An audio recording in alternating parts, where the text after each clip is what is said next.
2 থেকে 3 বছর পর স্কুটিটা যখন চালাতে যাই তখন দেখি হঠাৎ করে স্কুটিটা আমি চালাতে পারছি না। তার মানে হচ্ছে ওর ব্রেকটা খারাপ হয়ে গেছে। তারপর অনেক কিছুই হয়েছে স্কুটিটার। তারপরে হঠাৎ করে আমি আমার হাজব্যান্ডকে বললাম, যাও স্কুটিটা গ্যারেজে নিয়ে যাও, দেখো কি হয়েছে ওর।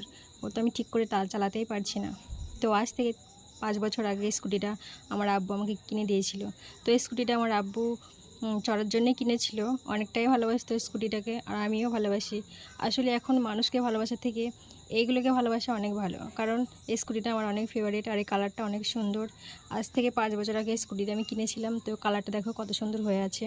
তো এই কালারটা অনেক ভালো লেগেছিলো বলে আমি এই স্কুটিটা চয়েস করেছিলাম। যখন এই স্কুটিটা আমার আব্বু চালাতো আমি ওনার পিছনে বসতাম, আর না হয়তো ওই স্কুটিটা আমি চালাতাম, উনি আমার পিছনে বসতো।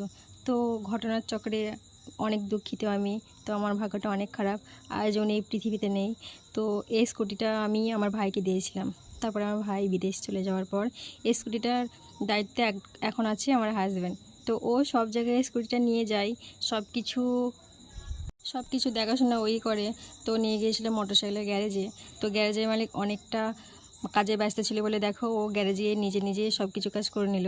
কারণ এই স্কুটিটা নিয়ে আমরা এখন যাব বেড়াতে, একটা পিসির বাড়ি, ও নিমন্ত্রণ আছে, সেখানে যাব। তো দেখো ও ধোয়াধুয়ি শুরু করে দিয়েছে, তেল মাখানো শুরু করে দিয়েছে। তো ব্লগটা এই পর্যন্ত শেষ করছি।